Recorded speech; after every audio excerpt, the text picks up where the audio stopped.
Aha!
Muhagarare.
ako kakandi warugize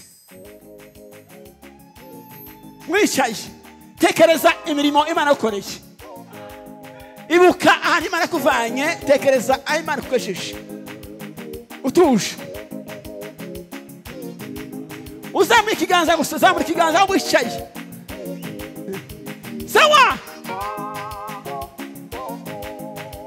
kibazo riduka shinguka n'imizi shinguka kibazo nyamagega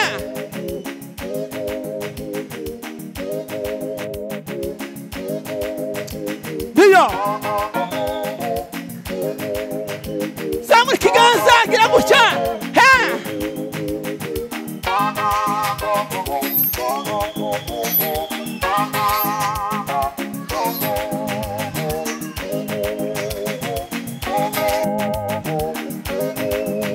muzamuke muri yo nzira muzamuke muri yo nzira mumanuke muri yaze hepfo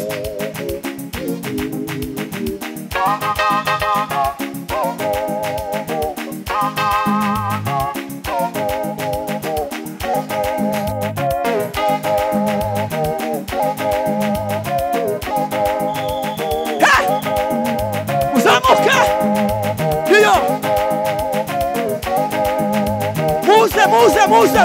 muze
irabikora oh rurema nidozi muzamuke ruguru tuzamuke gatoya ruguru muzamuke gasa tubwire Imana ngo ireme ibintu bisha w'imboroba basabe muhaguruke muhaguruke gatoya muhaguruke Samina and we gloss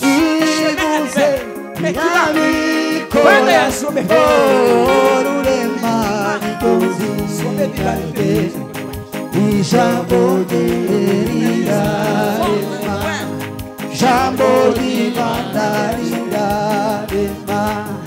Nagarumu Nubibeshe Ivuze irabikora rurema nidozi nange Ijambo Rirarema Ijambo Rirarema Agikomeye imbere yahawe izina risumba yandi Agikomeye imbere yahawe izina risumba yandi Ishukize zira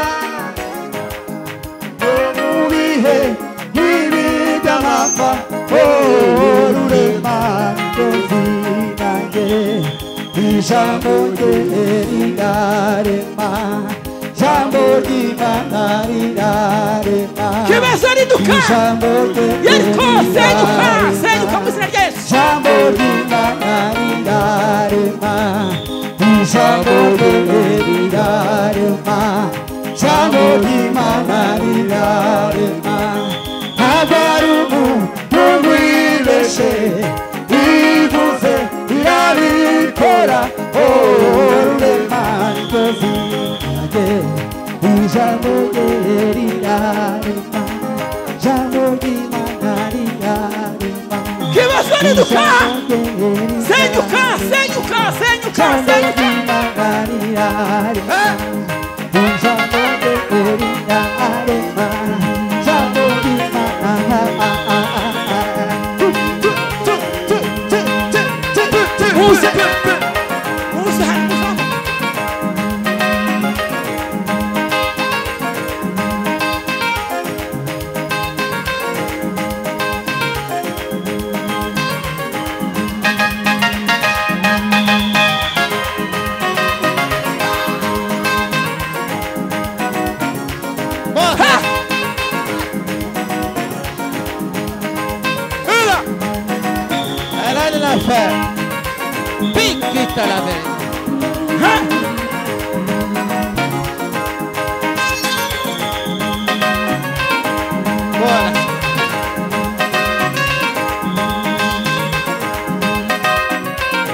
Imana cyubahiro.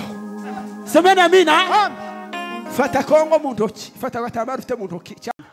Ufite ubushobozi bwo kuzunguza Congo ukayigira uko ushaka. Mana mu izina rya Yesu wamwe ku musaraba. Imana ya Israel Jehova Jire Jehova Nisi Jehova Shalom. Uri Imana zivugana n'ibihe, uri Imana ziganira n'imisozi. Zamuka mu misozi miremire mu izina rya Yesu. Uri Imana amahoro, uri Imana itanga umutekano. Uri Imana itanga amahoro, uri Imana itanga ubwiza. Baba, tunainua Congo katika jina la Yesu Kristo wa Nazareti. Tunaomba amani Bwana, tunaomba security Bwana, tunaomba uwezo wako, presence yako. Fanya miujiza Bwana katika jina la Yesu Kristo wa Nazareti.